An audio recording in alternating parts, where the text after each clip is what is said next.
इस तरीके से कपालभाति करना चाहते हैं ना, लेकिन आप कोशिश करते हैं कुछ राउंड्स तक पंपिंग करते हैं, लेकिन वो पंपिंग करने के बाद आपके पेट में दर्द होने लगता है।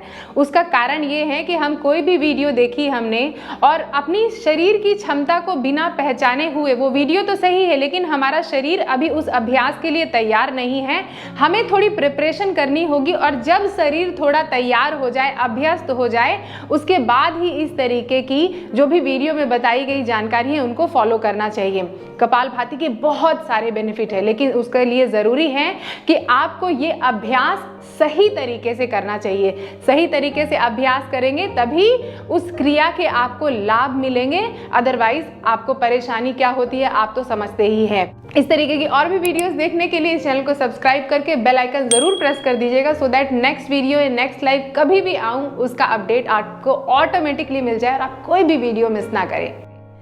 नमस्कार दोस्तों, मैं शहीदा आप सभी का स्वागत करती हूँ आपके अपने YouTube channel yoga with Shahida में। दोस्तों कैसे हो आप सभी? कपालभाति क्रिया या स्कल शाइनिंग क्रिया है एक क्लिंजिंग टेक्निक जिसका अभ्यास अगर आप प्रतिदिन करते हैं तो आपकी नस नाड़ियों की शुद्धिकरण होती है, यानी आपकी छोटी छोटी ब्लड कैपिलरीज की, आर्टरीज की, वेन्स की, छोटे छोटे सेल्स और टिश्यूज ये सारे क्लिंज होते हैं और शरीर ऊर्जावान होता है, एंटी एजिंग का काम करता है, बाल झड़ना कम हो जाते हैं, चेहरे पर रौनक आती है, पेट का डाइजेशन अच्छा हो जाता है, हार्मोन्स का जो इम्बैलेंस है वो सही होता है, थायराइड, डायबिटीज, आपकी रिप्रोडक्टिव ऑर्गन से रिलेटेड समस्या, इनफर्टिलिटी की समस्या, पीसीओडी, पीसीओएस, कौन सी समस्या ऐसी नहीं है जो कपालभाति से क्योर होगी। लेकिन इसको करते वक्त आपको ध्यान रखना होगा, सावधानी रखनी होगी कि किन किन लोगों को इस क्रिया को करते वक्त ध्यान रखना है या सावधानी बरतनी है। जिनको हाइपरटेंशन है, हाई ब्लड प्रेशर है, दिल के मरीज हैं, प्रेगनेंसी के दौरान, पीरियड्स के दौरान,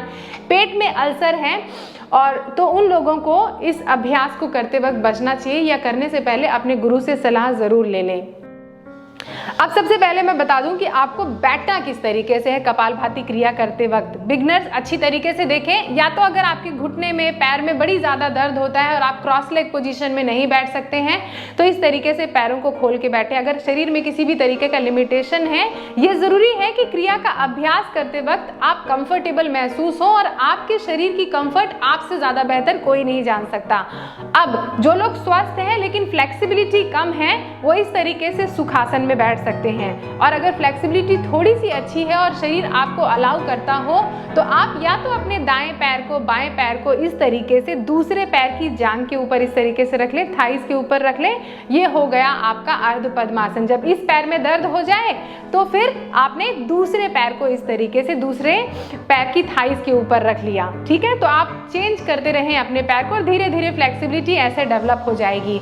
और जो लोग अभ्यस्त हैं, फ्लेक्सिबल हैं, वो आराम से इस तरीके से पद्मासन में बैठ जाएं।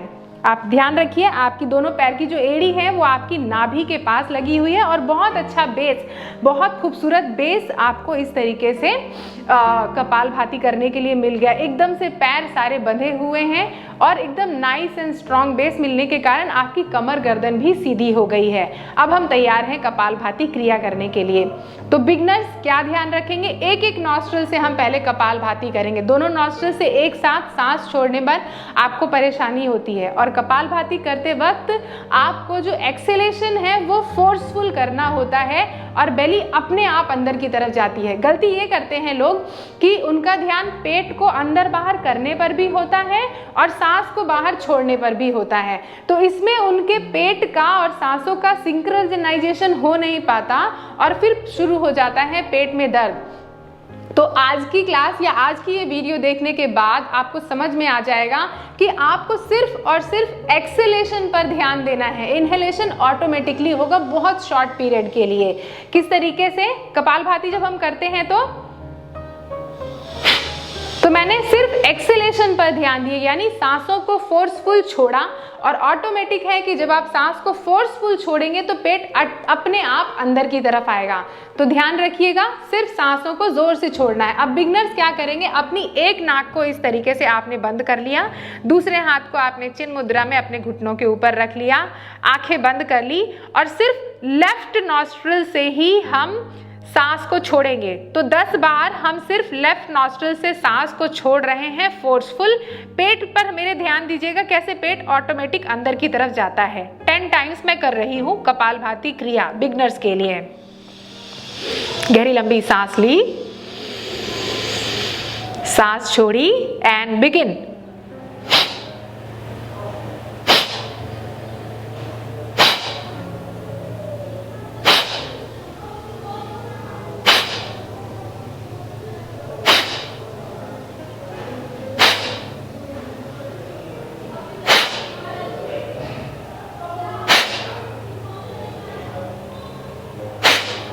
ये हो गया मेरी लेफ्ट नॉस्ट्रिल को ओपन किया और राइट नॉस्ट्रिल को क्लोज करके, और फिर मैंने 10 पंपिंग की। बहुत स्लो पंपिंग की, धीरे पंपिंग की, लेकिन सही पंपिंग की। जब सांस छोड़ा पेट ऑटोमेटिकली अंदर की तरफ गया। इसी तरीके से मैंने अब अपनी लेफ्ट नॉस्ट्रिल को बंद किया अंगूठे से और राइट नॉस्ट्रिल को खुला रहने दिया, और अब शुरू करती हूँ 10 पंपिंग राइट साइड से। फोर्सफुल एक्सहेल करूंगी राइट साइड से, देखिएगा अच्छी तरीके से। आंख बंद कर ली 10 times. Inhale, exhale and begin.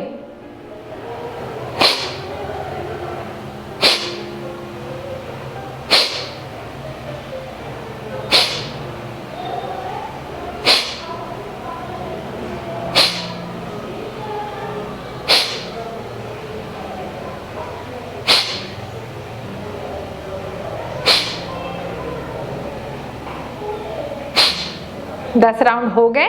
I am dropping my hand to my knee, और फिर दोनों नॉस्ट्रल से इस तरीके से करने के बाद कुछ देर के लिए शांत बैठे रहिएगा। दोनों नॉस्ट्रल्स में जो भी चेंजेस हुए हैं, मन मस्तिष्क में जो भी चेंजेस हुए हैं, उनको एक्सपीरियंस कीजिएगा अच्छी तरीके से, और कुछ देर के लिए आपको बड़ी शांति की अनुभूति मिलेगी। इसको आपको एक्सपीरियंस करना है।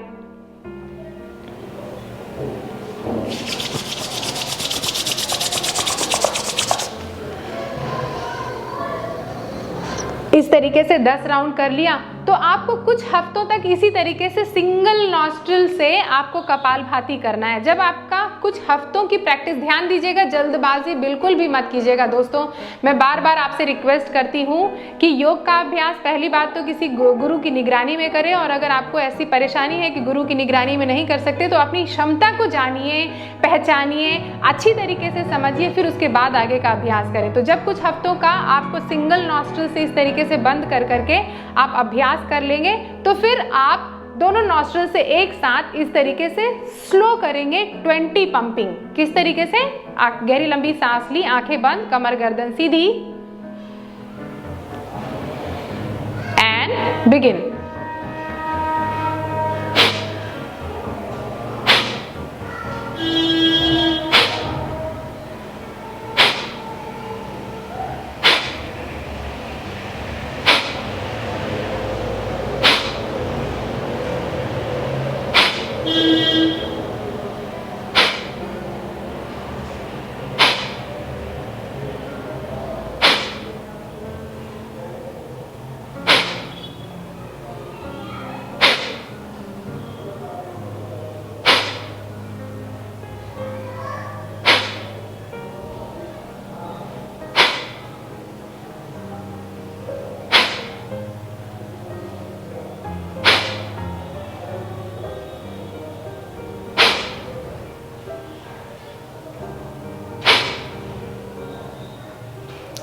टाइम मैंने स्लो पंपिंग कर ली है।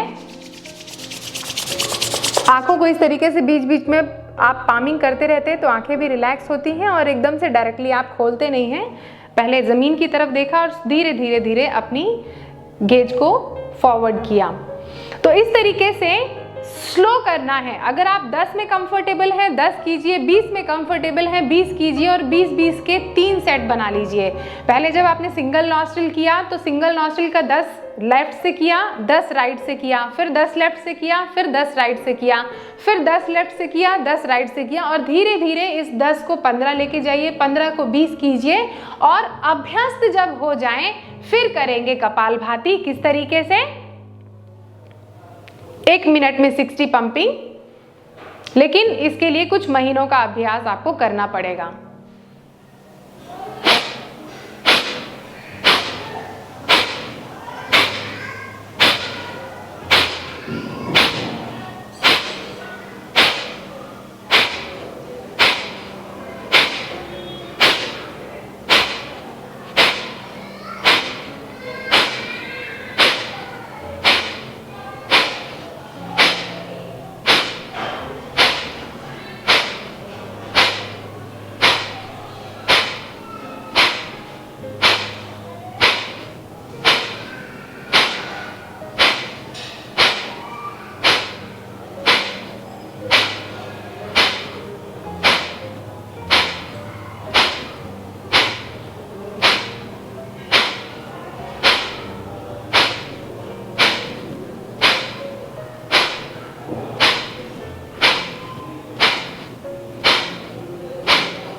60 पंपिंग कंप्लीटेड। और कुछ देर के लिए मन में जो ये हल्कापन हो रहा है, एक सांसें अपने आप रुक गई है, मन बड़ा शांत हो गया है, थोड़ी सी झंझनाहट महसूस हो रही है, इसको कुछ देर एक्सपीरियंस करेंगे और फिर इसी तरीके से हम 60 या 70 के या 80 के 3 राउंड और कर लेंगे। और फिर कुछ देर महसूस करने के बाद आराम से आंखों के ऊपर इस तरीके से अपने हाथ की गर्माहट को रखी और दोनों हाथों को फिर नीचे रखा, अपने आंखों को ब्लिंक किया और धीरे धीरे अपनी आंखें खोल दी। फिर पैरों में अगर दर्द होने लगे तो पैरों की पोजीशन चेंज करके आराम से कम कुछ सेकेंड्स के लिए मैट पर आप इस तरीके से लेट जाएंगे। तो दोस्तों, आज की वीडियो में मैंने आपको जो टेक्निक बताई है, आप इस टेक्निक को अप्लाई करना और कल से जब आप कपालभाति क्रिया का अभ्यास करेंगे तो इन टेक्निक को अपनाते हुए कीजिएगा। फिर मुझे फर्क बताइएगा। आपके कमेंट का मैं बेसब्री से इंतजार करूंगी। आप अपना ध्यान रखिए, अपनी प्रैक्टिस को जारी रखिए, स्वस्थ रहिए, व्यस्त रहिए, मस्त रहिए, क्योंकि आप सभी को पता है फिट रहेगा इंडिया तभी तो आगे बढ़ेगा इंडिया। नमस्ते।